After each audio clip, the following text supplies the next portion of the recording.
Hey, Sooner football fans. This is your Sooner football fans podcast. You got Terry, Rob, and Caleb here. Boomer Rob. Boomer Terry. Boomer Caleb. Boomer.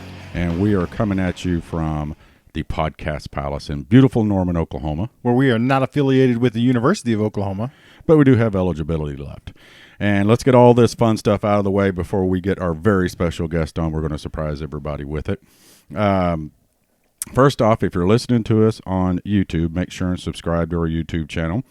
And please leave your comments. We try to reply to all the comments, or at least give it a thumbs up or something. And sometimes read them on air. Yeah, sometimes we'll read them on air. So leave your comments, and also on Facebook and Twitter, leave your comments on the podcast. Make sure and subscribe to it, whatever you're listening to it on. We're available on almost every podcast outlet that there is. SoundCloud, we're still on SoundCloud, but on a limited basis right now. But iTunes... where else? Google Play, Spotify, all that other stuff. So make sure and subscribe to it. Also, make sure and check out Dan Donnelly's site, the California Sooner fan. If he continues to text us at 9 o'clock at night, California time, we're going to have a problem. Sleep. Yeah. But go to www.tailgateconnect.com. Dan can set you up with some of the best tailgates across the country. And find a tailgate near you. Near you. Pro, college, whatever. He is going to be in Philadelphia this week at the annual Army at the annual Army-Navy game, where he is at every year this time of year. And but he doesn't just do college games now. He does have pro games. So if you're going to be at a pro venue, check out tailgateconnect.com. See if he can hook you up with a tailgate there. Also, on the same concept, Team Bar Finder, Dave Lamb, another California Sooner, has an app called Team Bar Finder. You can get it by downloading it on the Apple Store and Google Play. If you want to find where to watch your favorite team's game, we of course push college and Sooner football, but there's pro football, hockey, soccer, I think badminton. No, I don't. Is there such a thing as a badminton team? Sure. Okay.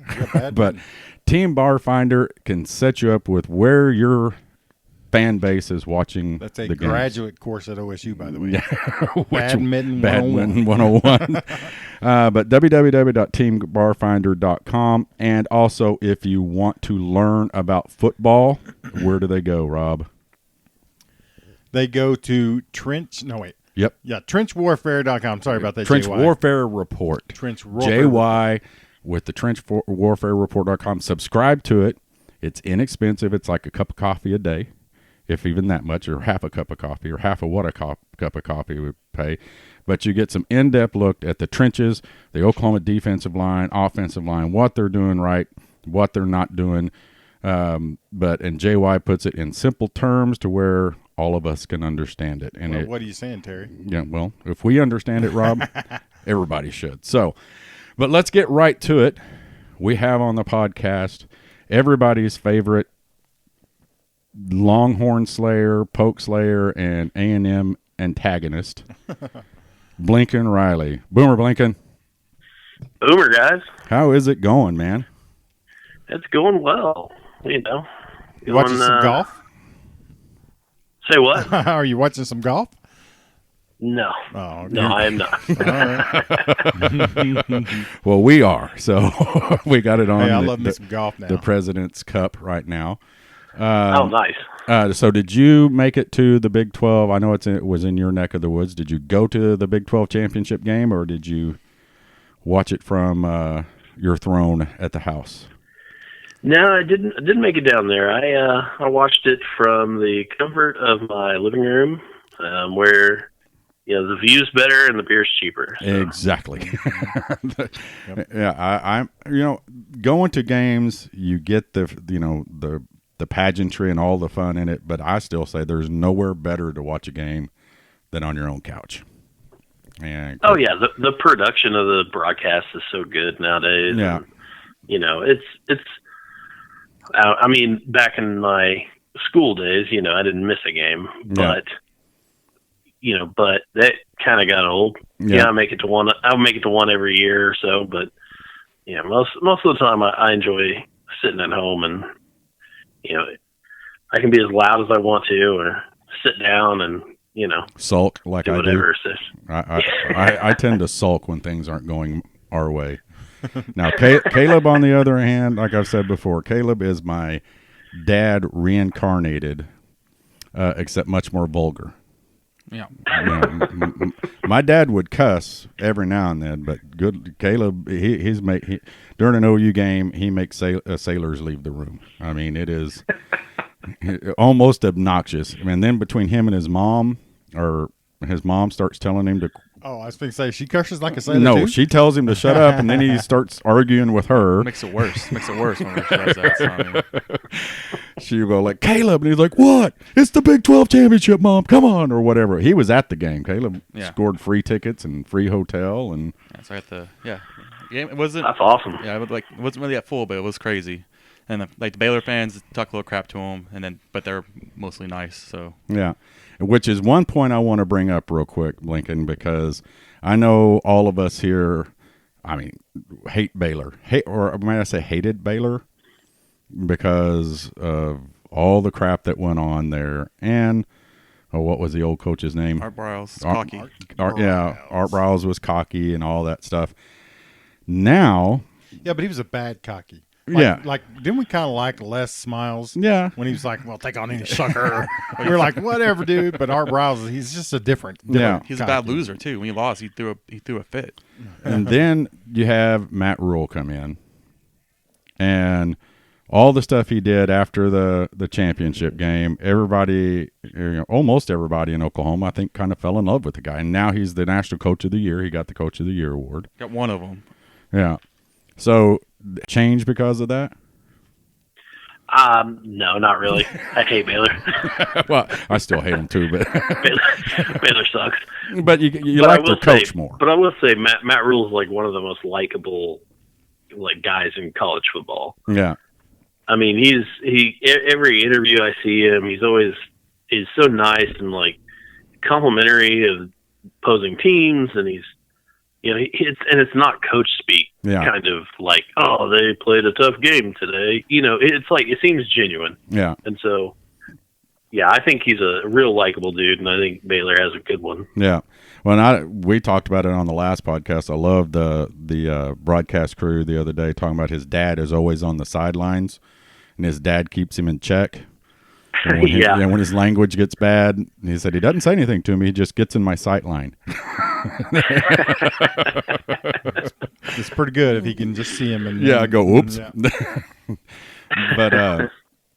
But the Sooners win. I still think we would have jumped Utah. I just don't think there was any chance they were going to let Utah in. I hate to agree with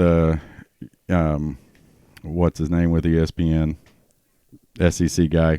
He's Texas guy. He's from Texas. No, the Feinbaum. Oh, Paul Feinbaum. Yeah, Feinbaum. It's only him. The linebacker from Texas too was like, I don't like Baylor or OU, but if they win, they should be in. Yeah, but I mean, nobody wanted to see Utah in. Okay, it's just that simple. And the brand of Oklahoma, I still think we would have jumped them, but didn't have to worry about that. Georgia laid an egg against LSU, and now and then basically the entire broadcast or sports media has said that Oklahoma backed into the playoffs, and basically we have no chance. Well, who were they going to put in? If it wasn't us, who was going to go? I mean, Georgia was fifth, put so two loss Georgia in over Oregon. loss. They're talking Oregon too. Yeah. Well, yeah, I mean, just how the dominoes fell, there's no other choice in Right. Oklahoma. Right. I mean, everything happened that needed to happen. But that doesn't mean that Oklahoma's not a good team. Right. And so that kind of seems like the feeling Right. is that Oklahoma lucked into it. Yeah. Which, as you said, I think Oklahoma would have gotten in over Utah winning that game too. But it didn't have to come down to that. So Yeah. So statistically speaking, which is your area of expertise, right?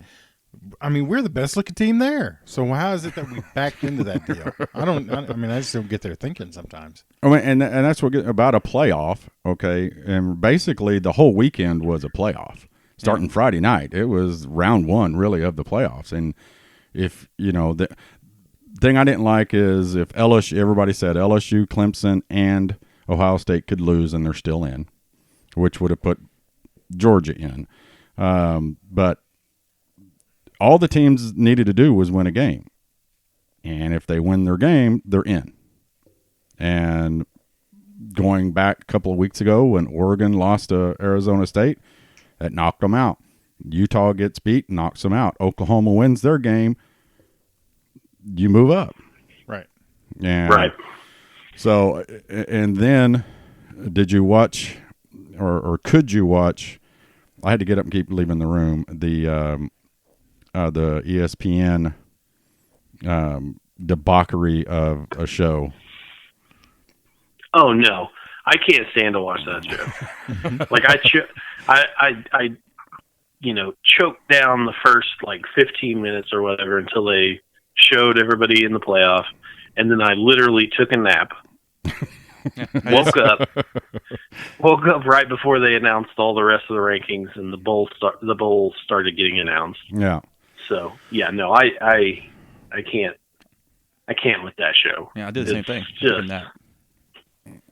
they spend 20 minutes talking about, well, I think that this and I think that, when it's everything they're saying is literally useless. Yeah. It doesn't matter. They're 10 minutes away from everything they're saying being completely moot. Right. And so I don't even know why they do it. Yeah. Well, the one that irritated me the most, and I normally like the guy, is Pollock. Did you hear or see what he said or read what he said? Yeah, I heard a few things. Yeah, about how Oklahoma and LSU. How does Oklahoma? And he said, well, early signing period is coming up, and can they bring people in early signing period? And if the transfer portal opens up, can they get some transfers to come in? I'm like, that's the most obnoxious things anybody could say. Mm-hmm. You basically just said, and he did. He said, "There's not a chance," and everybody on the panel basically said the same thing. There's not a chance, and I'm like, how is there not a chance? Blinkin. Yeah. Everyone there thinks that this is the best offense ever. How does this LSU offense compare to us last 2 years? Do you you know the difference at all between those two teams, the three teams? So LSU is very good. I will say that. LSU's offense is very good. It's right there with most analytics and, things are adjusted for opponents, SP plus and FEI. Last year's Oklahoma team was better offensively. The year before was a little under this year's LSU, but LSU's right up there with them. They're very, very good. But to say that, this is some sort of unprecedented college football thing is pretty ridiculous. Right. It's something we've never seen before, Blinken. I mean, come on. Yeah. They've literally said that. This is never seen in the SEC before. Yeah, they never. Yeah, but they've also said this is an offense like we've never seen before. That's not SEC. Yeah. Yeah, but they've called the air raid a gimmick offense for the last 10 years, and now all of a sudden an SEC team's running it. Greatest thing ever. Yeah. I mean, they're 68 in rushing or something like that. They're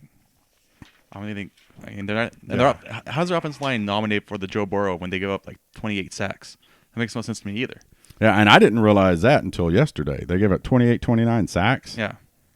Yeah. That's ridiculous. We're going to be after it. No doubt about it. Yeah. Yeah. The offensive line is not as much of a strong suit as you would expect it to be at LSU. With just recent history, they usually load them up there, but there's some definite weaknesses. I mean, LSU's by far the one team that I would have rather played. Oh yeah. The three. For sure. 100%. I mean, they're still a really, really good team, right? But it's like if you were asked, all right, you got to fight one of these three guys, like Mike Tyson in his prime, Muhammad Ali in his prime, or like Lennox Lewis. Like nothing against Lennox Lewis. No, but he's not those other two. Right. you pick Lennox. Still pretty bad, but Yeah. Yeah, that's a good analogy. And you know, you want the better matchup, and I'm not going to say easier matchup. I'm going to say better matchup. It's just a good matchup for OU, I think it is, yeah. And to give you a chance to fight the Muhammad Ali or Mike Tyson, whoever comes out of that one, because anything can still happen then. To where, absolutely. You know, which is, you know, why they have seedings. And when, you know, I just kept watching the LSU Georgia game, I just kept going, just keep scoring, because the more you score, the more chance they're going to bump you up. And that's who we're going to get, because that's who I wanted in the first round. Definitely. You know, and same way 2 years ago I wanted Georgia, because I really thought, you know, I think all of us did. I mean, I thought we were going to beat Georgia, and then I thought we were going to turn around and beat Alabama, but you wanted Georgia in the first round. Yeah. And that didn't happen. But you always want, you know, and I'm not saying the easier. It probably is easier, but it's really just a good matchup, because if you look at the offensive and the just looking at the stats, I mean, it's almost across the board an even fight. There is nothing that I can find in the stats, you know, total offense, rushing offense versus their rushing defense, that just stands out and says, I think we're going to be able to run the ball on them, because I think that's their weak spot is the middle of the line. And it is. They've allowed something like 115, 120 rushing yards a game this season. Right. You know, and so that's definitely a strong suit for Oklahoma. Well, and plus, you know, we're averaging 8 yards a rush. So even if they hold us to half that, hey, that's a, you know, first down every 3 plays. You know, just right. You know, even if they shut us down to half of what we normally get, we're still moving the ball. And right. Then there's the concern of the turnovers and the ability to hold on to the ball and throw it to the person in the right colored jersey. Yes. Which, you know, that's a whole issue. Like, I feel like some of the blame should be on Jalen Hurts, because there's some things, maybe he was a little reckless, and especially with the interceptions, there were a couple of really bad like head scratchers. But at the same time, there's a bunch of those that are just things that happen in football. Right. It's nobody's fault. It's just a, you know, guy got a helmet right in the right place, and, you know, it popped out. Right. It's also, as far as turnovers go, Oklahoma's been incredibly unlucky on forced fumbles. You know, Oklahoma's recovered 4 fumbles all season, like from the defensive side of the ball. They've forced 14. Now, statistically, you look at season after season after season, even like all the way, you know, I looked at 11 whole seasons, every single forced fumble and every fumble recovery, and that is basically 50%. I mean, it is 50.001% defenses recover about half of their forced fumbles. Right.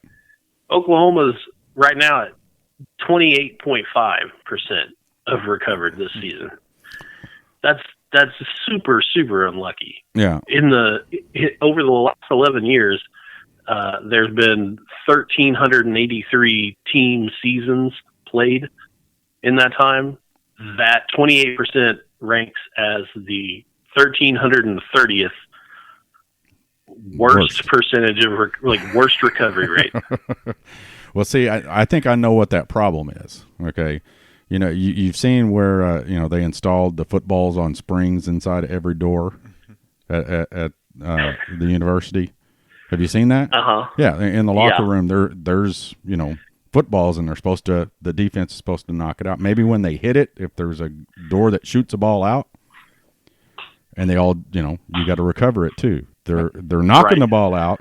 They're just not recovering. You say that until someone tears their ACL, dive on a ball, walk around the hallways. But hey, it won't be sliding down the slide at Clemson. Yeah. I mean, it'll be football related.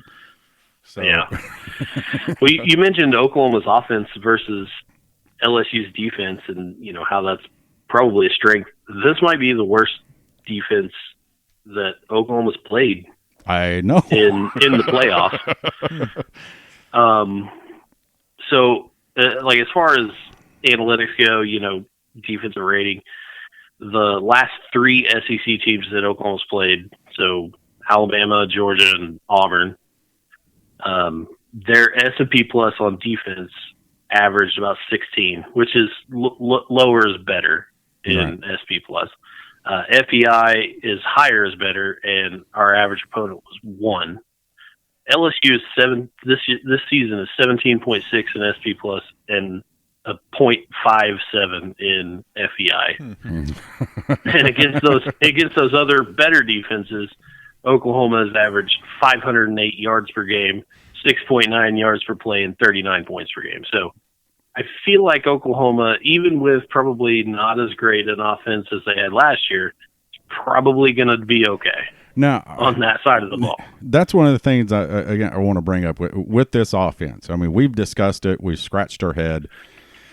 We all wondered what Lincoln, when Jalen came in, okay, what's he going to do with the 6'2", 225-pound fullback that can throw the ball?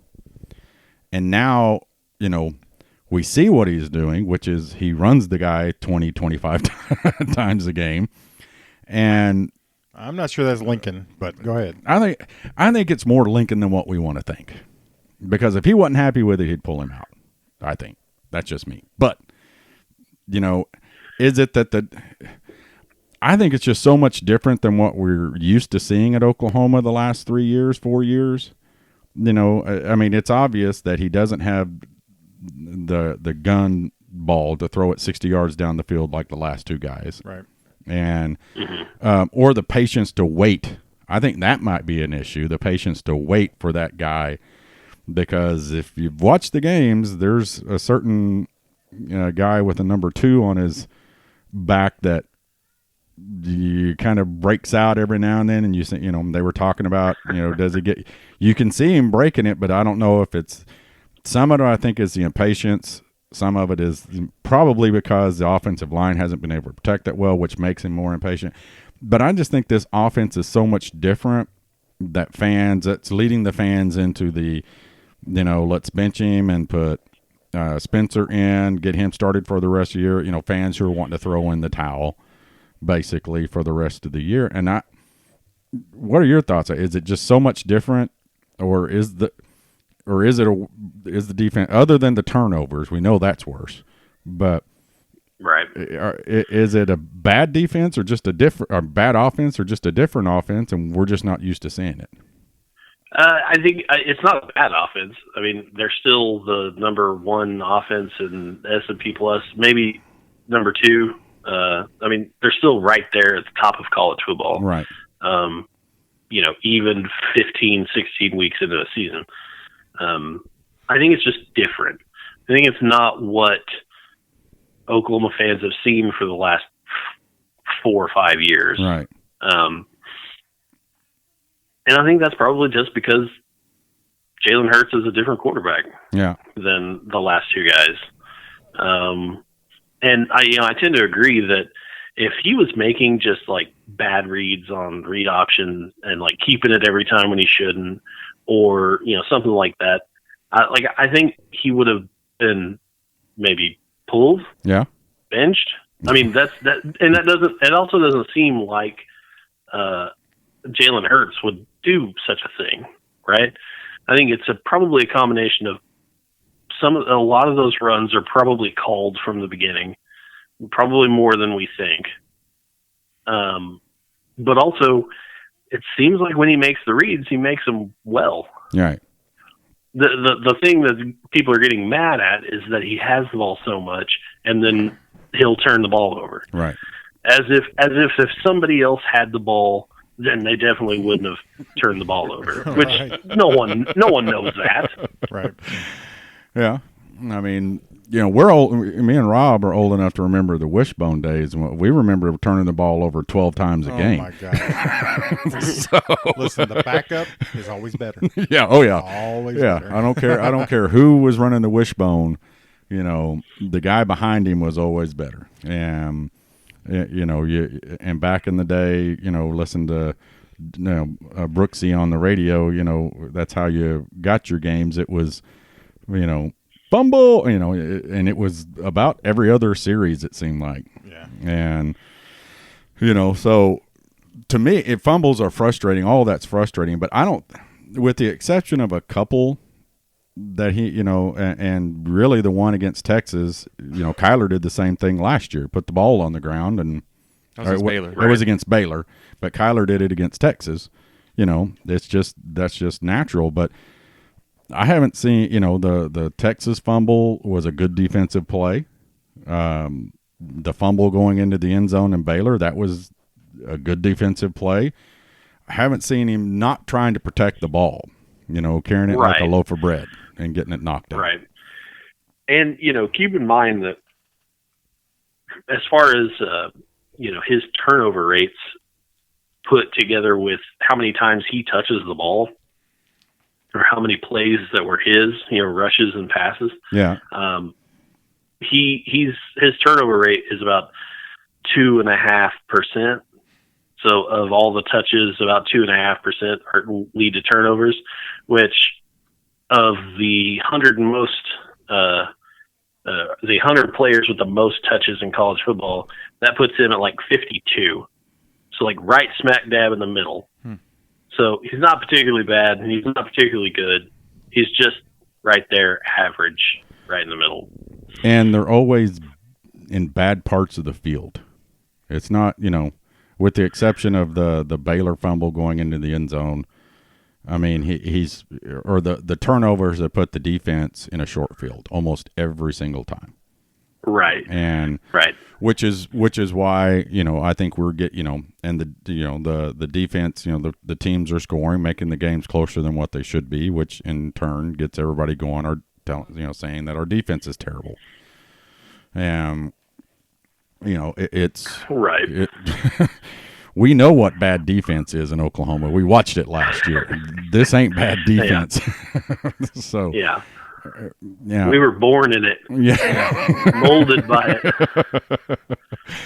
And then, onto the defense, Grinch, the job he has done with the same group of guys is just phenomenal. You know what I mean? Yeah. Would you, sir? I mean, I don't think anybody can say they thought there was going to be this big of a turnaround in 1 year. No, I sure as hell didn't. Yeah. I mean, I was in the, this might not change a whole lot from last year, so everyone calm down. Yeah, it's the same guys. At the beginning of the season. Yeah, because it's the same guys. I mean. Exactly. There's only so much you can do, but I guess turned out there was a lot you could do. Yeah. And because this defense last week, with the exception of 4 plays? 2, really 3. Yeah, 2 or 3 plays, just fantastic. dominated a couple the game. Of the weird chunk plays that happened in that second half. Yeah. Yeah. Or the one pass/punt, the guy threw it, almost hit the screen at the top of Jerry's world. And Turner Yell slips. Wasn't it him or no? Or was it Turner Yell? Might have been, yeah. When the safety, one of them slipped, right, or he'd intercepted that, and and that's just exactly what it was. Just throw it up. If they, if they got lucky, they really did. Yeah, if they intercept it, it's good for us. And lo and behold, they catch it, and but. I mean, that last game especially, the defense was great. Yeah. Like you said, outside of a couple of weird plays, The success rate, the defensive success rate during that game was 21%, Yeah. which is pretty crazy. Like league average is 42. So you're at 21%. You're rocking and rolling. You're really kicking some ass. Yeah. I mean, and in the overtime, they had 4 plays, negative 10 yards. The guy never had a chance to do anything. No. In overtime. And he really didn't have that much time any other time because there were so many 3 and outs. They were, I mean, all day watching it on TV. Every first down they put themselves. There was a negative play. Almost every single first down was a negative play. Yeah. Which is something we're not used to seeing. Well, I love it when the defense shows up. Yeah. When the defense shows up, I don't get nearly as mad as when the offense doesn't show up.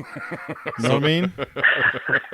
So, Blinkin, I was wondering, what do the stats say that we have advantage on defense compared to this amazing offense? Apparently, like what's like where should we look at that we're going to take advantage of against LSU?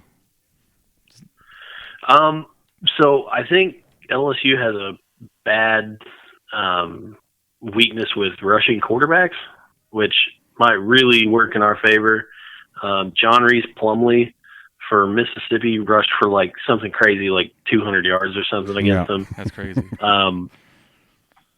I think that's a pretty big weakness. And honestly, their defensive line is not great, which is another weird thing to say for LSU because, you think of some of the like greats that came out of there, but their defensive line is pretty shoddy. Their strength on defense is their defensive backs and to a lesser extent their linebackers. Defensively, against the pass, they're pretty good. Their thing is stopping the run, which kind of plays into Oklahoma's favor. Keep the offense off the field. Yeah. I mean, go ahead, Rob. Well, I was going to say, I mean, are those numbers a little bit inflated because they're playing people like Vanderbilt and Georgia Southern? And I mean, the Big 12 is not really all that much better, but I mean, I understand they also played Alabama. They also played Georgia, but those are typically not, I mean, Georgia's not a good passing football team. So, I mean, is that possible that those numbers are just a little bit inflated? I mean, maybe it very well possibly could be. I mean, you talked about Texas earlier. I mean, Sam Elliott threw 400 yards against them. So see, that's where I was going next. I mean, maybe they're not all that cracked. I mean, Singletary is really good. He's a true freshman, the right? Freshman. Yeah, that freshman he's really good. He's a true freshman All-American. That's crazy. Yeah, but maybe they are kind of lacking in the other spots. Which again, Oklahoma's going to take care of that. They got plenty of guys to throw it to, and on the ground for sure. Yeah, they've got lots of weapons. I mean, they haven't gone against a team like Lincoln. Like if they have a weakness, like Lincoln's the guy to find it and go at it. Oh, exactly. Especially with a month. Yeah. Yeah, and bringing up that's one thing that has really irritated me this week, and I kept coming back in. I napped later on in the day blinking. I sit there and I just have to get up and walk out going, oh my God, these people are so stupid, and come back in and watch for a little bit. Nobody brought up the fact that these two teams have played a team, had a common opponent, which that was something we heard all through this process. They look at common opponents and this and this and this. Well, Oklahoma and LSU have a common opponent, and that is Texas.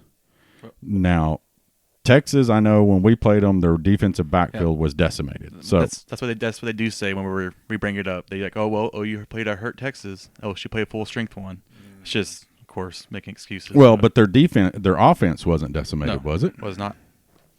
And we held Texas to 310 yards of total offense. Mm-hmm. Ridiculous. Right. And was it 9 or 11 sacks? I can't remember. It was 11, I believe. I don't know. They didn't have a back. 9 right? sacks. I mean, Texas 9 didn't have a sacks. back. 9 sacks was 9 okay, sacks. Yeah. That's so ridiculous amount. I mean, that's like a Chase Young game, but still.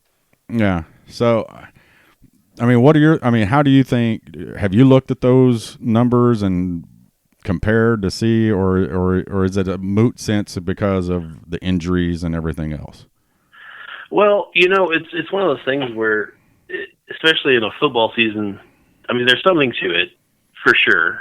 But in a football season, I think most years you would, even with your own team, you would say that the team at the end of the year or midway to the end of the year is not the same team usually at the beginning of the year. Right. And so there might be some of that going on, the LSU defense kind of getting their feet under themselves, but it's hard to like ignore the, 530 yards that Texas put up on them. Yeah. No, but I promise you, like, and you know this, Rob knows it, Caleb knows it. If we would have lost to Texas, they would have brought that up. That was our one loss. Absolutely. Yeah. If that would have been our loss, it'd have been like, hey, look, LSU beat Texas. Oklahoma lost to them, But, absolutely. Yeah, but because the common outcome was basically, the same. I mean, almost the same point spread. There were less points scored in the Oklahoma game, and the fact that Texas outscored LSU 31-24 in the second half. Is if Texas can score 31 points in the second half in 2 quarters, they better be prepared for Oklahoma's offense. I mean, yeah, I hope so. Personally, I think we're going to win the game. I do too. I think we're going to win it outright. Yeah, I mean, I think, and they're going to call it a shock and everything else. I'm not going to be shocked with it. Well, in my defense, I'm a homer. Yeah. Well, I mean, I am too, but I am. This is the thing. I rode the fence with this defense all year long. Y'all know it. I wouldn't drink the Kool-Aid. I am all in right now. You know what? I mean, these guys did their jobs. I don't care how close the games were. All you got to do is win a game by 1 point. Doesn't matter. Okay? I don't care who you're playing.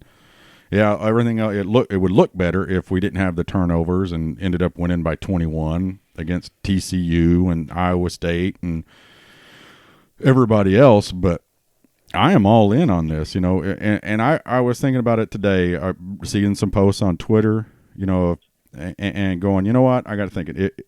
I'm pretty sure all the guys down here inside the stadium every day working are pretty confident they're going to win this game. They're not sitting around going, how are we going to win this game? Is they have confidence in their staff and in themselves. Why shouldn't I be the same way? I mean, Jalen doesn't lose games. Yeah. I mean, he's lost, 3 games? Yeah. It's undefeated against LSU. I think he's 3-0 against LSU. So, I mean, they should be confident. They have a guy that knows that opponent really well. And this is probably the best. I mean, Lincoln's probably licking his chops, with his defense he's playing against, too. And we have the JH factor. You know what the JH factor is, don't you? Oh, my goodness. Lincoln? Oh, the national championships, right? Yeah, Jamel Holloway. Josh Heupel, Jamel Holloway. And our good buddy with the band Next Talon, Johnny Johns, the 1955 and 56 national champion was JH. Jack Harris, I think, or something like that. Jack. Somebody look it up. Look up who the night. You doing me doing it. He was don't, Rob, you don't try to look it up because we'll be here until tomorrow. Are you looking it up, Caleb? Yes. But it was. I mean, he brought it, and I went and looked at it. It was another JH. So wow. And also the last JH played against, was a runner-up to Heisman winner? Yeah. Which is very possible again this year. Yeah. That's a pretty strong quinky dink right there. Right? As you know, Blinken, Rob does not believe in superstitions or any of that stuff. I will believe in anything when it comes to Oklahoma football. So, I'm the biggest this is not, that's superstition and, it's not real and all this stuff. And then the second the game starts, I'm like switching chairs and changing jackets. I'm wearing the wrong hat. And, got the wrong koozie. You're holding it in the wrong hand. It's Jimmy Harris. Jimmy Harris. Wow, I did not know that one. Yeah. Okay. No. Oh, Rob got a little bit of a twinkle in his eye there. I told Terry, we win this game, I'm going to buy some pink crystals and whatever else y'all weirdos do and start rubbing them bad boys together. The only quarterback, national championship quarterback without the initials JH was Steve Davis. Yeah, well, Steve Davis. Yeah. So, Come on, Rob. Well, doesn't that kind of break your whole deal? No, though? it's. I mean, doesn't it though? No, Come it's on. 6-1, Okay. isn't it? Yeah, 1, 2, 3, 4, 7-1. Oh, let's see. It would be. No, it'd be 5-2. Yeah, 5-2. Yes, because Steve Davis won 2, didn't he? Yeah, Yeah. back to back. Yeah, So, that's another one. Never? right there. Yeah, the number one Yeah. seed's never Never won. won. Yeah. Or the Heisman winner. It's the playoff. Because I remember a game in, what was that? Oh, This is the playoff. The number one has never won it, and I think only one Heisman winner has won a game. That was Mariota. I think he's the only one that's won a game so far. Well, I think it's number 1 and number 3 have never won it, Yep, isn't it? it's always 2 and 4. Yeah, it's always been 2 and 4. well, hey. And Clemson, Mm, and yeah. somebody needs to knock off Clemson. Oh, They're getting up there, a little close to that Are for they comfort. 20s somewhere? 20s. So they'd have to go That's 2 right. more years undefeated. But still, That's they're very too possible with close. ACC. Yeah, so, it's I mean, very possible. Oh, yeah, for sure. And they're out of conferences. Yeah, and they're Mildred School for Sewing. Well, yeah. What are they? 13-0 now. yeah, They went 15-0 last year, so Right. what? 28. 28. Yeah, so Ugh, Rob just threw up in his mouth. yeah. Then they got in the country next year again too. So yeah, Yeah, we can't have somebody named Dabo take over that record. I mean, Yeah, you're right. We cannot. Not with our defensive coordinator. Yeah. Come on now. and that makes them worse. That gummit. Yeah. And here's another thing that we've been talking about too, Blinken, is how many times. Well, not just thinking would our defense get better, but that we would rely. Caleb last week said, what was he saying? Yeah, at the game I was more relaxed with the defense on field than our offense. It's crazy. And I was kind of the same way. It was just like, yeah, come on, guys, put something together, and then the defense would just go out there and 3 or 4 plays and come off the field. It was like they're doing everything they're supposed to do. Offense, now go do your thing. What I'm hoping to see, and Lincoln has said this many times, which it's probably a lot of coach speak, but they still haven't played to their full potential for a full game. And I'm thinking their full potential was the second half of the first Baylor game, because that was an ass kicking. Okay. Yes, it was. That was complete domination. And you got to remember, we won that game by what? How many did we win it by? 3? And we should have won it by 10 Yeah. because we did have a fumble going in the end zone. But that's what I'm hoping to see against LSU. There's a full 4-quarter. Just Yes. what we did in that saying, we controlled the ground game, dinked and dunked it down the field, throwing the ball. Never really went for a big one. Is the golf irritating you? Oh, okay, so I can get a little upset. Everybody's in the fairway except guess who? Tiger Woods. Stand over there in the rough. Oh, Okay, yeah, he sitting- outdrove him 20 yards, but he's way over 20 yards in the rough, too. Come on. Sorry, Blank. He hold out from the long stuff earlier tonight, didn't he? Well, he's got to because he never's in the fairway. Come on. You got it. I'm sitting here making a point, and I look over to Rob, and Rob just gets this like. Well, the only way he's making the president's team is because he's the coach.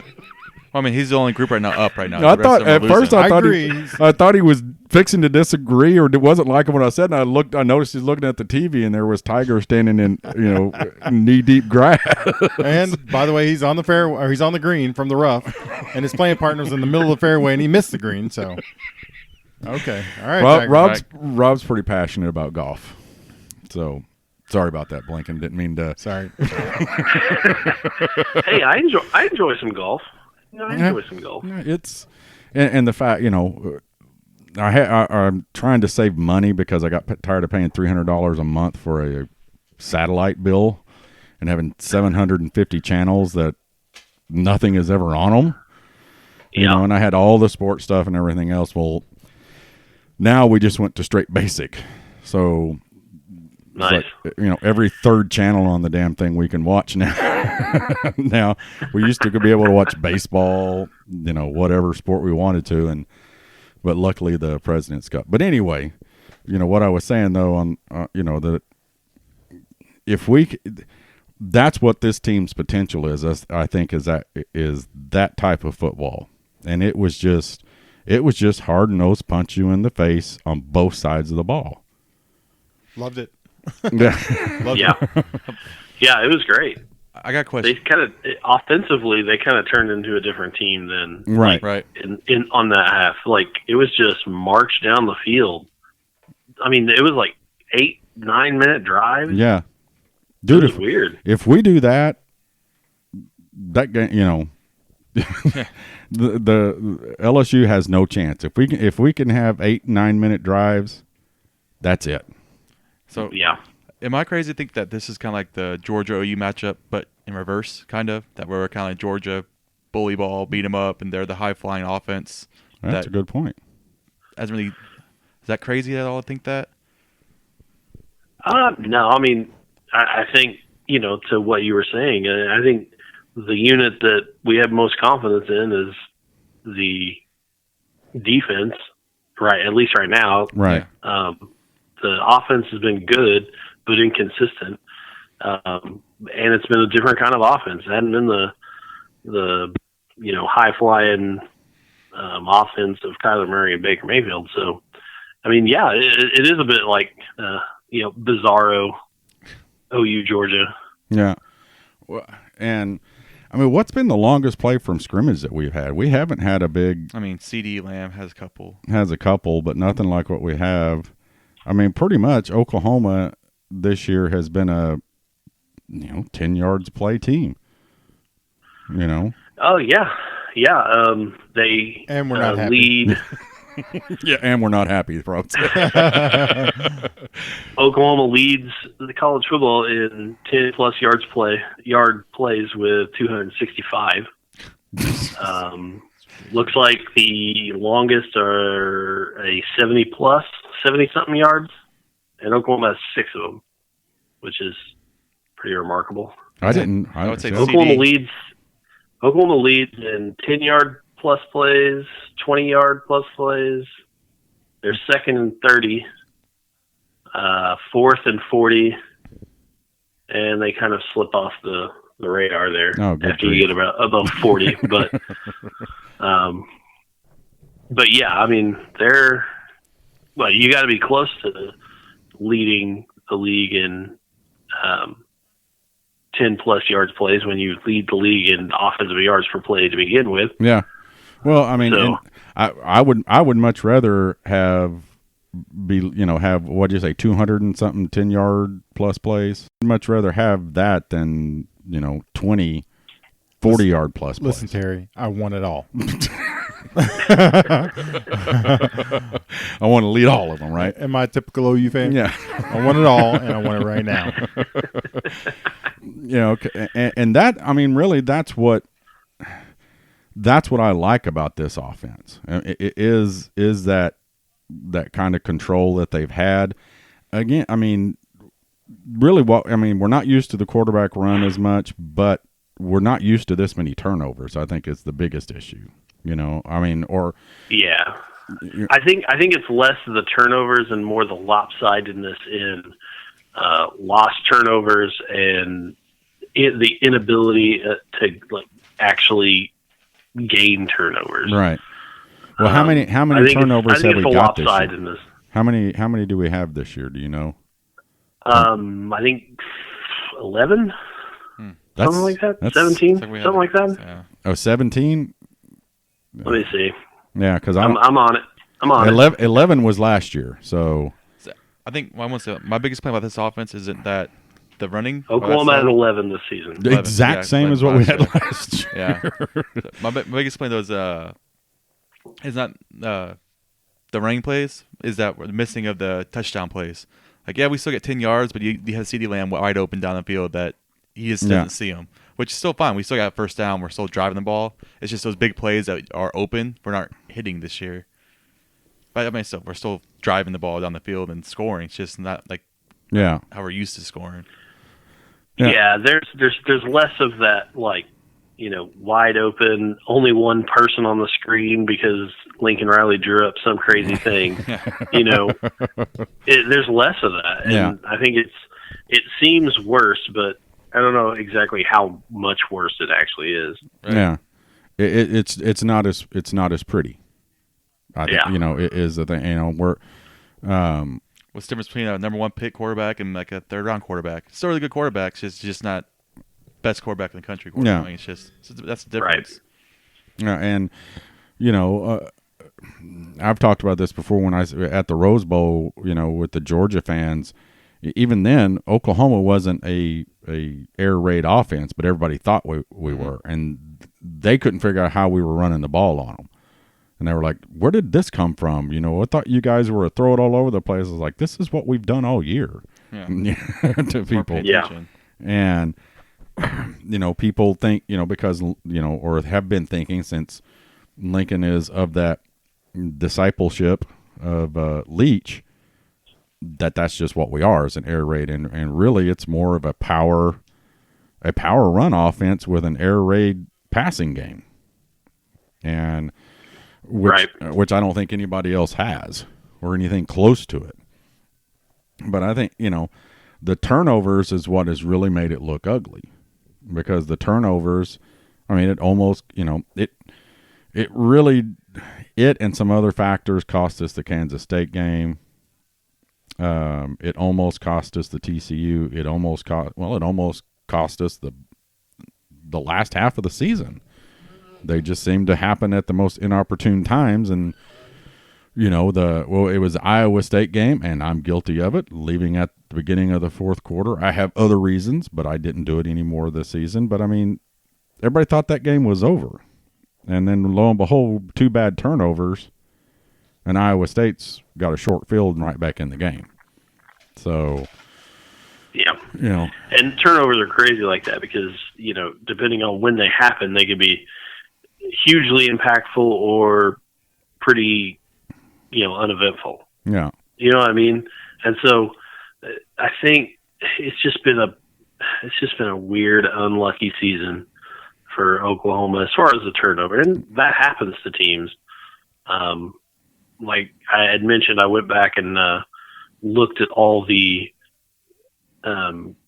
turnovers for the last 11 years.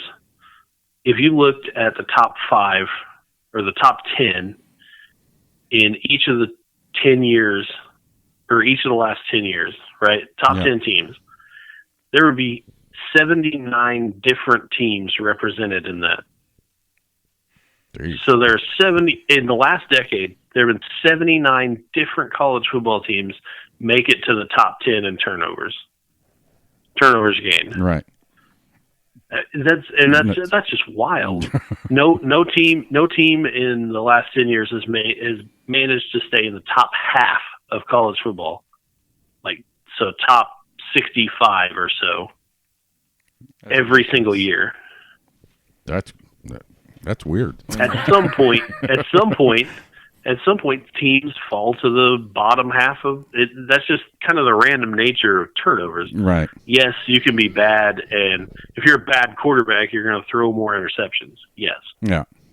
But at the same time, they're such rare events that you can't predict them, and sometimes they clump together, and essentially they are random, especially the timing of them. Yeah. And so turnovers are such a weird thing. I think it's been made worse by the emphasis going into the season on turnovers. Yeah. That's made the perception even worse. Right. And so, I mean, I consider a 3-and-out turnover personally. If you get 3-and-out, to me, that's turnover. I do too, and especially with absolutely, as many as we've had this year. I think we're in top 11 or 19 or something like that, and 3-and-outs or something. We're close up there. Yeah, I got it on here somewhere. We're in the top half of it, I think. I don't consider it a turnover. I consider a pick or a fumble. But that's just me.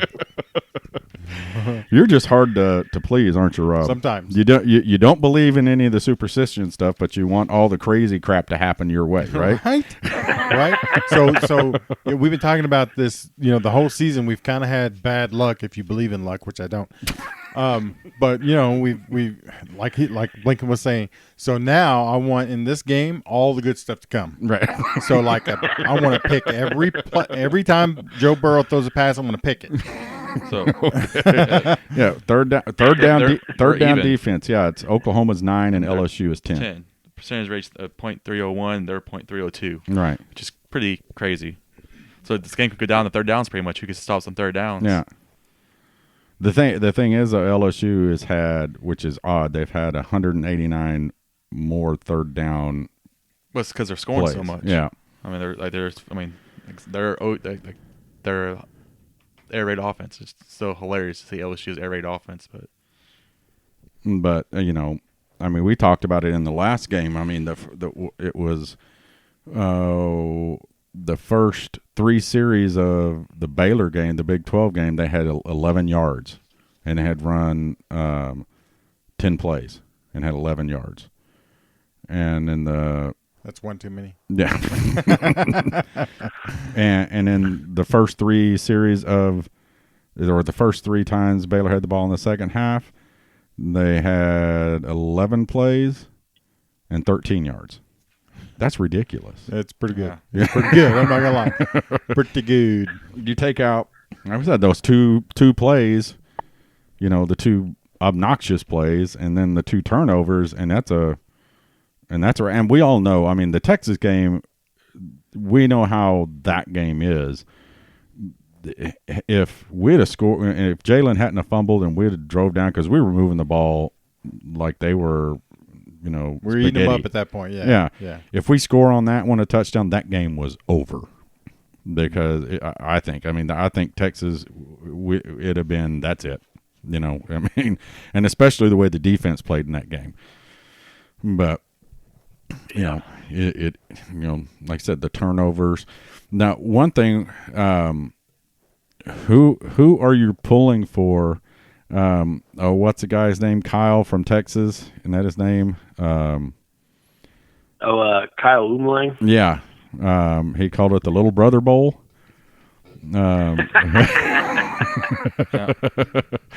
Oklahoma State and A&M, the Little Brother Bowls. Oh, okay, yeah, love Yeah, it. who you got in that one? Or do you care? Well, one, I don't care who wins. Right. I'm going to say Oklahoma State wins. I think Oklahoma State's a bit better than Texas A&M. Now is this provided that Chuba I am plays? going to enjoy. Say what? I'm sorry, I didn't mean to interrupt, but are you provided that Chuba plays or no matter what? Yeah, provided that Oklahoma State has a reasonably full offense. Chuba plays. I think Wallace Spencer Sanders is back. Spencer's supposed to be back. Yeah, not Wallace. Yeah, if that happens, then I think Oklahoma gets the edge on that, or Oklahoma State gets the edge on that. But I will be, I don't care who wins, but I will love to sit back and watch that dumpster fire. You got any good? And immediately dunk on whoever loses. See, now what you have to do, you got to have, they're playing in the Texas Bowl, right? Yeah. You got to have a Texas Bowl fact Thursday or Wednesday or something, and just tear them both up for the day. Oh yeah. Good idea. I'm gonna have to do that. I'm gonna have to start doing some research. Yeah, the Texas Bowl Wednesday. I love it. Some double Aggie owns. But have you been following? I've added some LSU Bengal Tiger fans or Bayou Bengal fans that I'm following, and some of their media outlets. Are you following any of those guys to see what's going on the other side of the rafters? I follow a bit. I do some searches. I monitor what's going on. my bookmarks are getting pretty full. Uh-oh. So, just waiting for the right moment. Right, waiting for the right guy to say the right thing. Right. Exactly. And then the gloves get put on, and Yep. You gotta wait, because this is how it works. Right now, everything's pretty tame. Right. The closer you get to the game, the crazier the stuff that the fans start saying. Right. The more outlandish and more matter of fact and definitive that people start saying stuff. And right. so, you gotta wait a little bit. The real good ones, the real gems, are yet to be tweeted. So yeah. Game week, so it's going to go crazy, I bet. I just have a quick question. Okay. What is the over and under on all of the Oklahoma State fans and Texas A&M fans that hate you? Is it all, or is it all? I'm just, I don't know. hey. He pisses off Sam Mays a lot, so he might gain some fans. So yeah. But pissing off everybody, piss off Sam Mays. I mean, what's funny about Sam is that he is such, he's a big guy, got a, boisterous, and he's funny and everything, but he gets picked on more than any human being I know. I don't. It's crazy. I don't. I mean, the radio staff picks on him. He gets teased. Yeah, he gets teased on his own show. Yeah. Right. but he also gets crazy OSU fans calling him out about Sooner Sam, they call him. You know, just absolutely. I don't get it. Well, here's the deal with Oklahoma State fans and Sam. They're the same way with the other guy at the other station, who I won't say his name because I can't stand him anymore. But both played at OSU, and they're in a market with Oklahoma and Oklahoma State. What they want is, and James Hell is one of the best Oklahoma reporters, but that's what he's known for. That's what he does. Robert Allen does it for Oklahoma State and is great at that. And he's a huge homer too, which is it's fine. It's fine though. Yeah, and so that's their job. Big time goober. Yeah, that's their jobs. You know what I mean? They do. Right. Oklahoma State fans think that everybody who went to Oklahoma State who's in the media should be like Robert Allen. Yeah.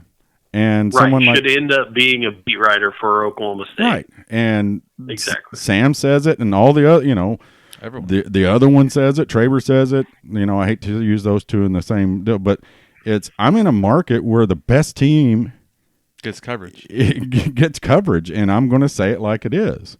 And quite honestly, if he was an OSU homer, he would not have. He would not have probably a job. He would be a beat writer. He'd be working with Robert Allen. Yeah. And I think part of it might come from Sam wears his OSU fandom on his sleeves, right? More than other writers and personalities really do, right? No one's out there dunking on Garrett Emig for being a Kansas fan. You know what I mean? Yeah. But also Garrett Emig isn't getting mad at Gundy and yelling on air. He wears his fandom a little more privately, and so I think that's probably where some of it comes from, is because it drives Oklahoma State fans crazy that they know he's a fan and know he's a player and a lifer, poke. Yeah. But also he spends all of his time covering Oklahoma. Yeah, and that And so I think that both of those being so apparent is kind of what drives a lot of that, I think. And then okay, did you see the picture he posted last after the Bedlam game of the guy in the stadium? That guy. Yeah. I can't believe they even let you in. Okay, I'm going to be at the corner of here and here. If you guys know him, tell him to come on down. I'm like, what? Yeah. That why would you say something to a man that big? Oh, he is a large dude and a very strong dude. Yeah. He had a caption contest for it, and that it was like, what is this picture? Caption this picture, and that was when you realized you got followed back by an All-American offensive lineman, and your butthole puckers into a black hole. Right. Like you get so nervous. Like that was mid contemplating his life choices for that picture. Well, what were you going to ask, Caleb? You were going to say something, or did you forget already? I forgot. Yeah, he forgot. Yeah. So, well, I was going to say something else too, but I mean, it's kind of random, different. But the rewards come out tomorrow. What's the argument with CD and the LSU receiver? I guess it's a 2-horse race. Like, do you think CD's going to pull it out tomorrow, or do you think that the LSU guy? I guess LSU guys a little bit better stats, but CD also missed a couple games, so I'm not sure how that's going to really go. Yeah, I think it's going to be down to, well, is that Biletnikoff committee going to be a stats driven, who had the better stats, or is it going to be who the best wide receiver is? Me personally, I think CeeDee Lamb is the best wide receiver of the two. Yeah. Like most capable, better at what he does of the two. Who had the best season? If that's the definition and that's their, guiding criteria, then it's probably going to go to the guy with the best stats, and the guy with the best stats is Jamar Chase. And so I really don't know. I don't know how that's going to go down. All those positional awards are so weird, kind of closed door with their committees and what they do and everything. So I don't know. It's funny. Last year, Talon Wallace had better stats than Judy, and Judy won. And they said, well, because Judy's best receiver. And watch it be flipped this year. And say, I won't be surprised at all if that happens. So it's just... That will be very interesting to see what they do. Because, you're right. Talon Wallace had the better stats last season. Yeah, but Judy was a better player. And everyone knew Judy. I mean, Judy's probably the best receiver there is. And but it'd be hilarious this year if they flip it. So now, have you been to the new Switzer Center? I have not. No. Okay. Well, when you do go, they have some of the individual position awards like that, out and about. Those are some of the ugliest trophies I have ever seen. The Biletnikoff Award, that thing is horrible. Well, have you seen that guy? Oh yeah. Have you seen Fred Biletnikoff? Yeah. It's hard to make a good looking trophy off of that guy. Yeah, I'm sure that sculptor had his work cut out for him. But I mean, I can't think of all the other ones that are out there. But a buddy of mine, Mike, who came in from Tennessee for what game was it? I can't remember which game. Oh, TCU game. But they'd never been there, and so we go over there, and we were both like, "Man, these are some of the ugliest trophies." Of course, but there's a bunch of them. There's a bunch of them, but the Thorpe Award is cool. Of course, the Heisman, and another thing that gets me is that you can walk up and touch Oklahoma's Heisman's, to where every other school has them behind glass. Have you ever noticed that? No. Yeah. Huh. Yeah. And, Billy Vessels is the oldest one, right? Yep. Guess who is the ugliest one? Sam Bradford. Nope. Billy Sands. That thing looks like he dropped it out of the back end of a pickup truck. I mean, that's very possible. It is possible. Didn't he sell it one time to I think so. He pawned it. Yeah. And Barry Switzer and Steve Owens went and... Yeah. But, I mean, Billy Vessels was in the 50s. Okay. 52, right? 52? Yeah. So, and, 78, 79. 78? Yeah, was Billy Sims. And it's like, holy cow. Yep. So, yeah, it looks like it'd been dropped a couple Hey, of did y'all times. see they released dates on when they're going to put Baker's statue up? No. Yeah, it's next year. Thanks, Rob. Spring game. I can Breaking remember news with the way to go, Rob. No, they released it like a month ago that they're going to do this. Well, yeah, next year we knew that, but I thought you had like a date. Oh, I'm gonna guess spring game. Good Lord, Rob. him and Kyler both. They released both dates. I'm just saying, if it's not the flag plant, I'm gonna be very angry. Well, apparently it's not, is what I've heard. I mean, to let him choose. If he didn't choose a flag plant, then that's just stupid. But yeah, which I didn't know. Did you know that they got to choose their? Okay, if it's not the flag Worst plant, things. hopefully it's him grabbing his nuts. That's not going to happen. I'm going to say there's like 0% chance Yeah. that's the one. But yeah, they get to choose their. Do they get to choose or do they get to be led to a choice? No, it was George Stoya when we had him on at the beginning. He said that they get to choose. I know. It's their. Well, yeah, I mean they're not going to let him choose the Nut grab. nut grab, but crotch grab or. That would be hilarious. Wouldn't it? You can, instead of looking out your office and seeing Billy Sims, you look out seeing Baker grabbing his crotch. Yeah. I mean, it's obviously means a lot. Like that Boza guy did it to Baker, and then Mark Andrews returned a favor and did a flag plant to Yeah. Boza. So I mean, it means a lot to players. That's why it should be the flag plant. I mean, Yeah, I've heard, and I kind of trust that fans won't be disappointed. I don't know what it is, but I've just heard it's not the flag plant. Well, honestly, I don't think anybody knows yet. Yeah, but I think there are people that know, but Yeah, well, but probably. they're not going to say what. But they said the fans won't be disappointed. It won't be like, oh my gosh, that's not Baker. I mean, I'm guessing the sculptor knows, right? The sculptor probably knows. And I'm trying to figure out how they're going to get Kyler skipping. You know, his little skip across His little hop skip. his little hop skip. How do they get that? You know, because that was my favorite thing with Kyler last year. He just will do a little hop in the end zone because that's. I mean, they can do it. The Lakers have Shaq dunking. I mean, if they can do that, they can. He was not hopping. He's just going so fast he was starting to take flight. Speaking of which, 24 miles an hour. Right? Trey Brown. That's impressive, right? I know it was 23.839. I'm calling it 24. There ain't no such thing as my speedometer on my truck says, and my Jeep says 24, 25, 26. Okay, it doesn't have points on it. So if you're, math, you round it to the next up, round it up. And only one guy in the pros has ran faster than that? Yeah. And it was like .02 faster than that. Yeah. So he And probably helped his draft stock. What do you think? that was I knew it was fast, but that was stupid fast. Have you ever ran 24 miles an hour, Rob? I do it all the time. Blinking. No, I have not. No. You're probably like us. It takes a sundial to clock your 40, right?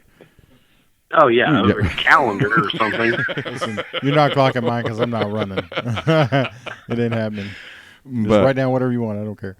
But and the crazy thing about that was, he had to sidestep another defender.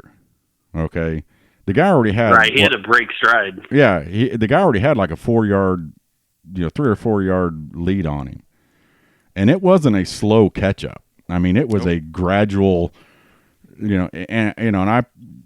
Put on the post. I think it was Sooner Gridiron that they posted with the speed. I was like, he could have passed the guy, got to the goal line, and turned around and still tackled him at the 5. Oh yeah, he had that much speed on him. I mean, he was definitely on him, no doubt. Yeah, and that guy was a 4-time sprinter. and he runs on the Baylor track team. Yep. Mm-hmm. So I wonder if Trey Brown's gonna. Wonder how fast he would have if that would have been in just regular old street clothes. Fast enough. 24 miles an hour. That's crazy. Yeah, but open it up. Let him. What do you got there for us, Blinken? yeah, yeah. What a cheetah runs. They run 60 miles an hour, right? Something like that. Something like that. Yeah. Okay. So, what's another animal that can run? I think a grizzly bear runs like pretty fast. Yeah. I mean, he ran down bear too, so that kind of fits. Okay, Caleb. Right. That was a reach, Caleb. But It's not a reach. There are the Baylor Bears, and Bears are fast. That's why they tell you not to run from them, right? Yes. Apparently not as fast as Sooners. Yeah, no. It's the Sooner. Yeah, but that I was trying to think who else was it? They clocked somebody. Tyreek Hill ran like 30 miles per hour. Yeah, Stupid. But there was somebody last year on the Sooners team that they clocked. Probably Hollywood. Was it Hollywood? It's a Hollywood Kyler. But it wasn't. It was like 20 miles an hour. It wasn't that fast. I can't remember what it was. Yeah, that's super fast. Yeah. Have you done any digging up on LSU yet though? You got any stats at all about them that you have ready for like when someone comes at us to throw at them? Or have you not started yet? You could say so. There's been a lot of talk about never seen anything like this LSU offense before. Well, right now they are averaging 7.79 yards per play. Lincoln Riley, as a head coach, has averaged over a 3-year span 8.4. So At least, yeah. he's maintained that for 3 years, and so anytime somebody says, "Oh, we've never seen this before," and you can say, "Well, here in Norman, we've seen it for 3 years." Average of 3 years, not just. That's crazy. That is average over 3 years. That's stupid. That is over 2,791 offensive plays. Jeez. He has averaged 8.34. And we never go for it on yards per fourth play. down. Right. See, and that's one thing. I mean, I know that irritates me, and I know the percentages and all this, but I think the percentages are better if you go for Yeah. it. But if you're averaging that many yards of play and that many yards a run, why would you ever punt the ball? Georgia. Georgia. I don't understand it. I mean, I don't know. I take my chances. because going to the games, like I said, going to the games is different. But I was talking about it a couple podcasts ago. I was sitting there, and when you hear the TV announcers don't always do the yardage and stuff. But there was one game I just listened to the announcer at the OU games, and it was like, Jalen Hurts for 9 yards on that play, and the next one, Kennedy Brooks for 12 yards on that play. And it was like every time you heard the announcer, it was never under like 8 yards. It was just caught, and I was like, that. I was listening, and that's what went into my head. Is like, that is freaking phenomenal. Every time we're touching the ball, it's 8 yards, 9 yards, 12 yards. You rarely hear a loss on the play or 2 yards. And it was one series that I just really paid attention to, and it was just like blah blah blah blah blah. And and the fact that he's maintained that for 3 years, and then I said, not now we've got LSU is the greatest offense to ever step foot on the planet. It's amazing, isn't it? Yeah. Well, so Joe Burrow does remind me a lot of Baker, though. He's cocky as hell, has a swagger to him.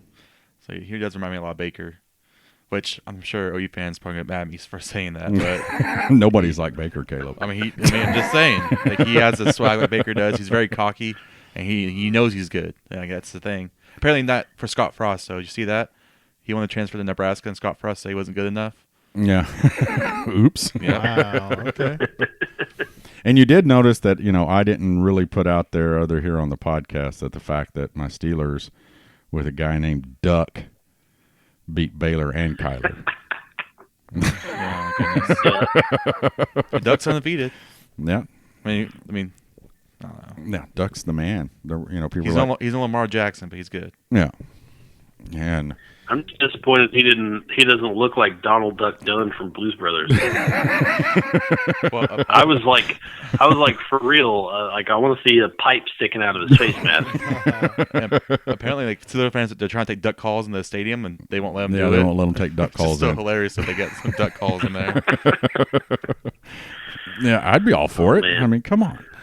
The Steel City is turning into the Deep South. Yeah, but imagine the next 3 years what Oklahoma is going to be like with a quarterback named Rattler. Come on. Yeah, that's going to be Could be annoying. infuriating. Could be annoying. Every touchdown, instead of clapping, you get a little Rattler thing. Yeah, you're going to have the student section over there. I'm going to do a hiss. We're going to do like the global gym. That's So good. Oh boy. Do the little Cobra Strike. Cobra Strike thing, Yeah.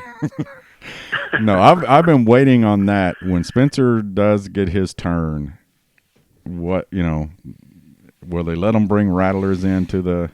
I mean, it's not that everyone's going to hiss. I mean, it's just, the rattlers are hissing. Or all these guys, that student section going to have, instead of capes and an S, be having snakes wrapped around, their necks and stuff. That's like not going to be a good look. No. It's better than it's. So what they need to do? What they need to do is hang a bunch of rattlers on the Sooner schooner. So when he scores a touchdown, like when it's running out on the field, it's like rattling around. Yeah. That'd be pretty funny. Yeah, but yeah. So but what else? What else? There's just nothing that has jumped out about LSU yet. You're just waiting on the really bad stuff to come. We've already seen the, which I don't even like bringing it up, but the one the Timothy McVeigh. Have you seen that one? Oh yeah. Yeah. That kind of crap is stupid. Yes. Yeah. When you see, don't retweet it. Just leave it alone. Yeah. Yeah, but. Yeah, those are the ones that are irritating. But what? Yeah, I mean, it's sports. Sports is not important enough at any level to ever get so mad that you make some comment like that. Yeah, That's right. Yeah, like it's just I hate to see it. Yeah. Well, see, and I'm that way too, kind of on the other end. But it also happens every single year, like clockwork. You know? Like something stupid like that, somebody's going to say, and the internet never forgets, and so eventually everybody sees it. Yeah, and I'll probably make people mad with this one, but I've said it before. People talk about, they prayed before the game, and and this and this. And I'm like, yeah, I'm pretty sure the good Lord's not worried about the Oklahoma football game. There's bigger things in this world than him to go. He flies no you banner outside of his mansion in heaven. So there's that. See, I told you I was going to. And Rob's the guy who doesn't believe in superstition, but he believes God has a Sooner flag. Yeah, that's real. Ask Tara, right? Yeah. Yeah, Tara's Bible says, that you're supposed to hate Texas. Of course, she said I wrote it in there, but it's still there. It's in there. So do you have any predictions or are there any bowl games that you're really wanting to see? Okay, here's another one. Utah, Texas.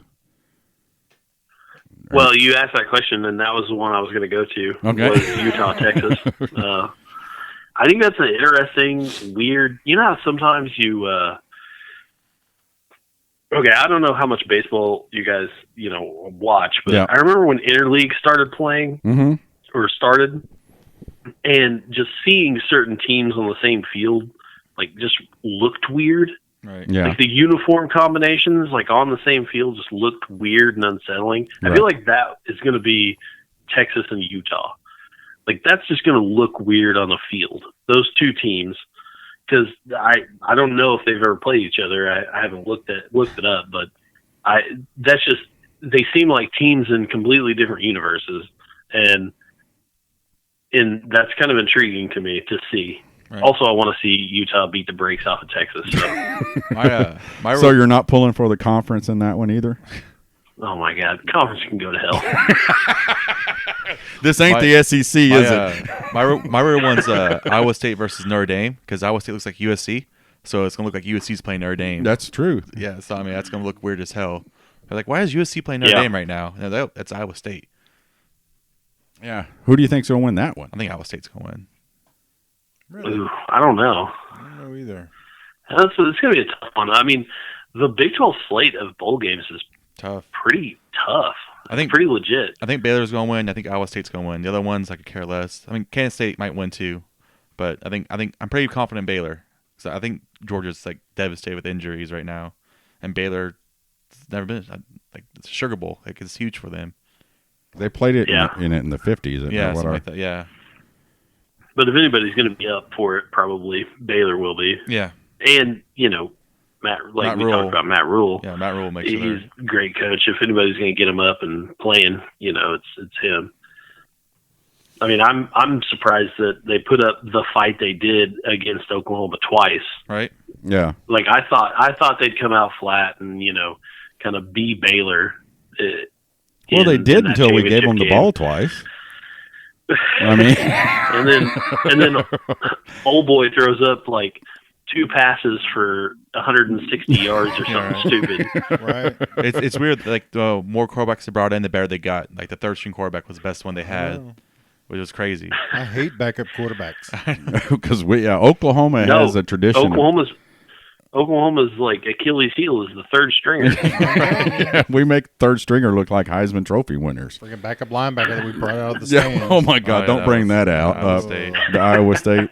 He played linebacker Yeah. last year. You're still playing linebacker. Yeah, what was that? What was that guy's name that came in and eventually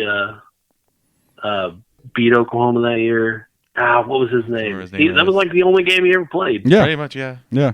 He was the linebacker, and I think he played linebacker in the Well, game it was earlier the in the day. He did. The linebacker, Joel Lanning was the linebacker, Yeah. and he came in to run, and he threw a couple passes, but he came in to roll. That's it. Kyle Kemp. Kyle Kent. Kyle Kent. That was the third stringer guy. Is that Mark Kent Came in, completed 75% of his passes for 340 yards, 3 touchdowns, no interceptions. Just torched Oklahoma. Watch us take out Joe Burrow and some random guys come in and torch us now. Yeah, we got to play the water boy now, and he goes 20 for 21 and 400 yards. Oh my God. When he runs, that's what you hear. Did you see the video of like a guy did the water boy impression with Ed Orgeron? Oh yeah, That's pretty funny. I do like Coach O a lot, which kind of sucks. I'm a big fan of Coach O. Kyle Kemp, career passer rating or passing efficiency 141 against Oklahoma. 236. Oh, Mike Stoops, we miss you. No, that's why Bama's playing Michigan right now, not in the playoffs. We traded Jalen Hurts for Mike Stoops. I think we won that trade. Yeah, somebody. There was somebody. It may have been Steve Bullard tweeted out. There was a picture of Mike Stoops in the Alabama, and it says, "Dear Auburn, throw it deep, trust us." It worked. Okay, I want to go through some of the bowls with you, though. First off, we did this the other day, me and Rob did, but, the bowl names, they're getting ridiculous. What do you mean? yeah. The Cheribundi Boca Raton Bowl doesn't do it for you, Terry? Makers Wanted Bahama Bowl. Buffalo versus Charlotte is who's playing in that. Tropical Smoothie Cafe Frisco Bowl. Utah State. That's in my neck of the woods. That isn't for Toyota Stadium. Who plays in Toyota Stadium in Frisco, Texas? FC Dallas, Okay. the soccer team. The soccer team. That's pretty funny. Here's a good one. December 21st, the Celebration Bowl. Celebration Bowl. That's the It's in the Mercedes. HBCU Bowl, Yeah, right? it's With the Mercedes-Benz Stadium. HBCU teams. Yeah, Alcorn State and North Carolina A&T. Yeah, that's the it's always historically black colleges Oh, okay. playing in that. Okay. So that's Alcorn State and what do you say, Alabama A&T, North Carolina A&T. North Carolina A&T. Yeah, that the Celebration Bowl is always some FCS Gotcha. Okay. schools. And then there's the one that we think should be changed to the Heisenberg Bowl is the New Mexico Bowl. and the trophy should be, a blue crystal. I mean, come on. And my favorite new addition is the Tony the Tiger Sun Bowl. The Sun Bowl's not new, but Tony the Tiger. Yeah, Tony the Tiger. How many times you got to put The up with crazy that thing is commercial? it's not even cornflakes. It's like Tony the Tiger's just on his own doing his own thing, I guess, at this point. Yeah, okay, you said either the Cherry Bundy Boca Raton Bowl. What is a Cherry Bundy? Does anybody know? I have no idea. That's it makes me Al think Bundy's of like a little sister. Al Bundy's little sisters. It makes me think of like chocolate covered cherries, but also a cummerbund at the same time. Then and that's at the FAU Stadium, which will be a home game for FAU because I think they're playing in that. Yeah, well, that's there we go. SMU, they're playing that, and then there's the Camellia Bowl. Florida International and Arkansas State. It's being played in Montgomery, Alabama. The Mitsubishi Motors Las Vegas Bowl. R&L Carriers New Orleans Bowl. I didn't even know there was an R&L. And then Bad Boy Mowers Gasparilla Bowl. And that's in Tampa. Gasparilla Bowl. Yeah. Again, what's a Gasparilla? Does anybody know is it a flower? I think it's a mower. It's a drink. Is it a mower? Is it? I think it's a mower bowl. It's one of their brands of Bad Boy Mower. Okay. SoFi Hawaii Bowl. Walk-Ons Independence Bowl. You should walk on Baker Mayfield Bowl is what it should be called. Come on. Quick Lane Bowl. Military Bowl. New Era Pinstripe Bowl. And there's the all great Academy Sports and Outdoors Texas Bowl. And then the mighty San Diego County Credit Union Holiday Bowl. The Cheez-It Bowl, which I agree, if they put, I saw somebody put it on Twitter today, if they do put it to 8 teams and put the bowls in it, the Cheez-It Bowl has to be one of them. Just because you know what they're getting for, in their buckets. You know what? I was at my company Christmas party yesterday, and our area director is a big LSU fan. And we started talking about the game, and he started laughing. He's like, yeah, y'all got no chance. I'm like, statistically speaking, I mean, you're barely better than us offensively, and we are dominant defensively compared to your stats. He's like, really? I'm like, how do you not know this? You call yourself fan. How do you not know? And he's like, well, y'all play in the Big 12. I'm like, we played as many ranked teams as you guys did. That's the whole national narrative too, and I don't understand it. Yeah. No, what was it? How many times didn't you put out the deal? How many times LSU has played Alabama since like 19 something? No, it's not LSU. It's Florida and Bama. It was LSU and Georgia. Yeah. Oh yeah. They've played like some like 23 regular season conference games against each other, and they've been in the same conference for like 87 years or something. Which is just stupid. Yeah. So, do you have any, or do you want to put out any predictions, or you just want to sit on that until the season or before the game, or are you still contemplating it? I'm still going back and forth. I don't know exactly what's going to happen in this game. I think the line is a bit steep. Yeah. I think the last time I saw it was 12.5, somewhere around there. I think that's a bit steep for this game. I think Oklahoma's got a good chance of being around in the fourth quarter. I don't know. I'd probably put the line probably around 7 or so, maybe less than that even. Yeah. I think there's a good chance Oklahoma drops this one and, continues to be you never win a college football playoff game, right. Thing. But yeah. But I also think that this is probably their best matchup that they've had going into the college football playoff. So See, I don't know. I like the chances better than definitely the last couple of years going into the game, but I don't know if this is going to be a Oklahoma victory or not. Yeah, I'm all in. I've already thrown it out there when JY was on the other night. 38-28 Oklahoma. I haven't decided yet. I'm going to say we lose until the week of. I'm going to change my mind, and then the day of, I want to kill this team by 50 points, and then get my heart broken. And my reasoning behind that is this is the best team we've had in the playoffs yet. Mm-hmm. Not the best offense. It's definitely the better defense than we had, but all around. Best kicker too. Yeah, I was fixing to bring that up. Defense is better than we've been in 5 years, 6 years. The offense is as good, different but as good, and we got a guy named Burfict, which is perfect. Oh, good job, Caleb. So I think this is just a better team. They complement each other well.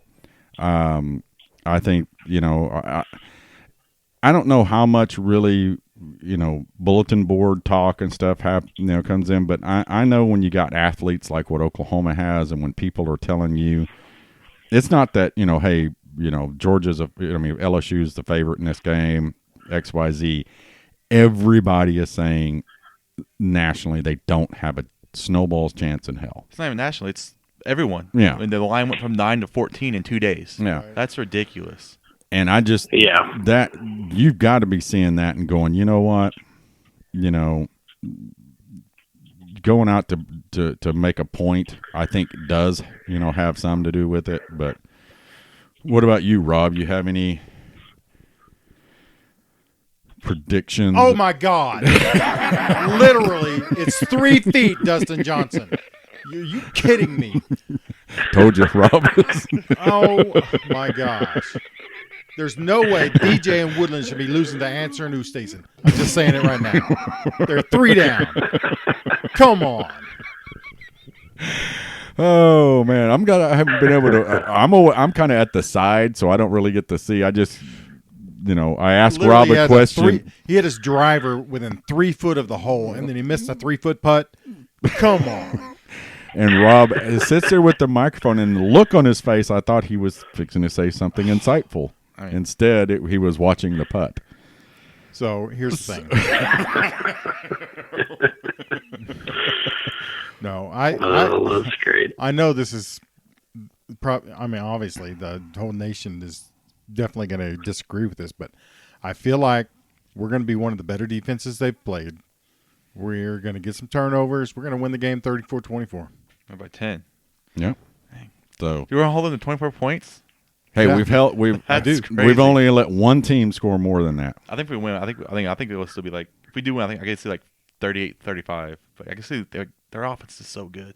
Like, that's crazy. Yeah, I got a feeling. We're some homers, though. I'm all in. I'm all in on this one. We're some homers. I'm not on the fence with anything. So, but Blinkin, tell everybody what all. I mean, I know you've been on the franchise with Sam and them on game day. You got stuff with John Hoover. You've got Blinkin Riley Speaks. What all the heck are you doing now? You have a Twitch too, right? Twitch. Yeah. So I've been doing occasional spots on the franchise. I've been working with Sam Mays. He actually came on the Twitch show. Mm-hmm. Last Friday, right before the Pac-12 championship, which was a great talk. We talked for about 30 minutes. It was great. I'm doing a regular podcast with John Hoover on usually Thursdays is when it comes out. And like I said, every Wednesday night. So that's every Wednesday night that's Locked On Sooners, isn't it? And that what that one's called? Hoover? That is Locked On. Yeah, Locked On Sooners podcast. Yeah, with John Hoover. And then every Wednesday night we have our live Twitch show that people can tune into and ask questions and chat. And I mean, really, it's just a general chat about football, football, basketball, baseball, anything really. But 'tis the season of football, so right. But yeah, and occasional articles at BlinkinRileyPresents.com. The Twitch show comes on twitch.tv/BlinkinRiley. /Blinkin Riley. And then, all the other stuff I'm getting up to on Twitter.com. So now, your wife's band, do you want to promote it any? Dude, your wife's in a band? yes, my wife actually just released a single. Oh, cool. She is in a band, and the band's called Audra and the Whippoorwills. You can go find it on Spotify. Audra and the Whippoorwills, the song is called Woman in Black. It's pretty good. If you like, kind of red dirt, singer-songwriter, country type vibe, definitely check out Audra and the Whippoorwills. They're a 3-piece folk country band, so definitely give them a listen. She'll be coming out with more songs here in the next couple of months. But Woman in Black is on Spotify. Nice. That's cool. Yeah, see, and we become the we jokingly say we're the rock and roll podcast, because we've got Fever Tree, the band from Memphis. That's new. Their album is out. They're part of our entry music or exit music. We just went blank. What's the other band? Iron Glide. Iron Glide, yeah. Yeah. JD's band Iron Glide, who does our intro music. They've got an album out.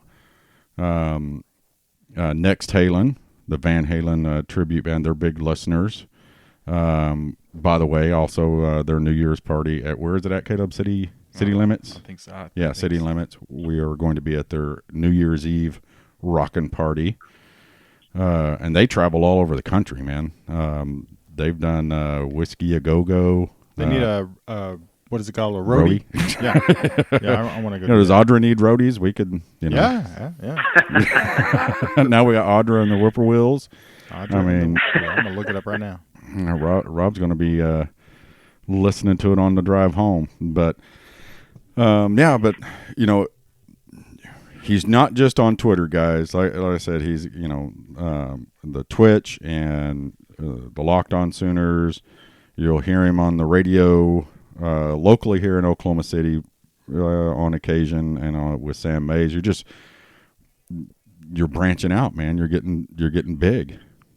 Branching out. I got crazy stuff going on. I would have never thought a couple years ago when I was sitting bored at work and thought that calling myself Blinkin Riley for a couple of yucks would have, led to to 20,000 like followers, and next thing you know, you're going to be on. Well, they need to have you on ESPN, and to actually have some actual facts, because that place, it's getting bad. That network is. Yeah, I mean, I prefer to watch the Fox one now. What do they call it? The Big Noon. Big Noon Kickoff. Yeah. I prefer to watch it now, but anyway. But anything else you want to add, Blinkin?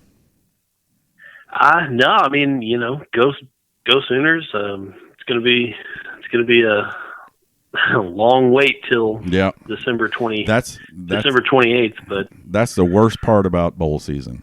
It's like, Well, then if we win this game, we have to wait till the 14th. Yeah, 2 weeks. It's like almost Right. 3 weeks again. It's the 14th. Like, it's ridiculous. Yeah.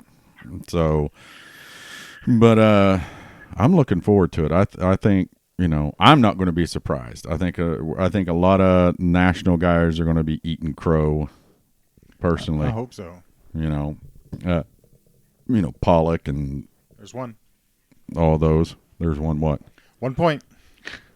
Or is that golf? Yeah, Tiger closed it out 4-3. That's only 0.2 probably. So, anyway, Blinkin, man, hey, appreciate it. And thanks for coming to the tailgate again this year. We enjoyed having you there. absolutely, always love coming out. Yeah, and when I can make it, And we're going to be doing something again. I don't know what. Probably something similar for the spring game, and also the barbecue. So I'll keep in touch with you with that and let everybody else know. Last year's spring game at Louis was was a pretty big deal. A lot of people showed up, so we might do that again. But anyway, appreciate all the time, man, and all the stuff you do for Sooner fans. Everybody loves you. Everybody enjoys it, and keep it up. All right, man? All right, will do. Thanks for having me on, guys. You Thanks, bet. Blinkin. Thanks, man. Boomer Rob. Boomer Terry. Boomer Caleb. Boomer. Boomer Blinkin. Boomer. Thanks for listening to the Sooner Football Fans Podcast. Sooner Football Fans Podcast is hosted by Rob Nixon, Terry Long, and occasionally Caleb Long.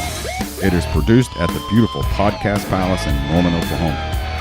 Follow us on Twitter at SoonerFBFans and like our Facebook page at Facebook.com/Sooner Football Fans, and visit our website at www.SoonerFootballFans.com to read our blogs and keep up with our tailgating activities. Boomer Sooner, everyone.